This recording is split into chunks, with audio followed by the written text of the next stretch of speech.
Dr. Gurrell, I am curious to hear. We've talked a lot about how youth leaders can support their youth on their social media journey and how they develop an ethic for doing that in ways that is life-giving to them. And I'm curious in this if you can share about the role of parents in the conversation. How might parents show support and also model good boundaries of social media care themselves? Absolutely. There are so many things that parents can do, and they're pretty simple, actually. So, one of the things that parents can do is to have times in your household where everyone unplugs and is present to one another. And that I think that integrating a rhythm of life where unplugging is just a thing that everybody does together is really important, whether that's for one dinner a week or it's during a family trip. Like we're gonna, take these this afternoon and we're all gonna leave our devices and we're gonna go on this stroll together through the woods or whatever it is. We are, yeah, we're going to go do this activity and we're going to leave our phones at home or in the hotel room or the Airbnb or whatever it is. Or there's going to be 24 hours at a time, once a year or once a week, or once every few months that we do this together. So having a rhythm to your life where unplugging is a thing and you decide it as a family and everyone does it. And that's unplugging from iPads, from computers and laptops and email and text and everything. One little caveat to that is if you do more than 24 hours and the teen that lives with you absolutely loves Snapchat, that you either agree to purchase them the ability to reignite their connection with somebody if they lose it in a 24-hour period. You have to pay for that. Or you say, in this 24-hour period, I'm going to give you your phone for 1 minute so that you can snap this friend and not lose your connection with them. But a regular time of unplugging. Secondly, having a time when everyone goes to bed without their phones Sunday through Thursday night. And that could include you as well, is that, it's 8 p.m. We're all going to turn off our phones using Google Family or another, software like that. Or we're all going to surrender our phones to this basket at this time. And we're going to have we're going to have alarm clocks in our rooms.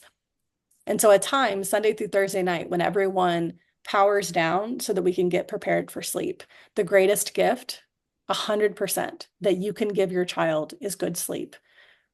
Sixth through ninth graders are growing at such a rapid pace. They're basically 2 to 5 year olds again, because they're growing so much. They're exhausted from growing. They need a lot of sleep. And really good sleep equals emotional and mental health, which also tends to contribute to relational health and spiritual health. And so I encourage you to allow your teens to get really good sleep by making sure their phone is turned off by a software or taken away at a couple hours before you want them to go to sleep, and that they do not go to bed with their phones.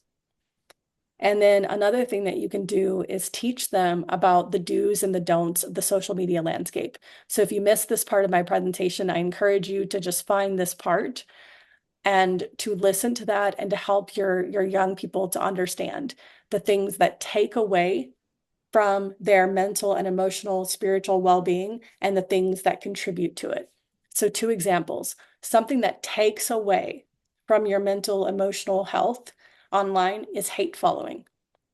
The idea is that you follow people online that you absolutely hate, their policies, their ideas, their character, their personality, and you simply follow them to be able to talk to other people about how much you hate them.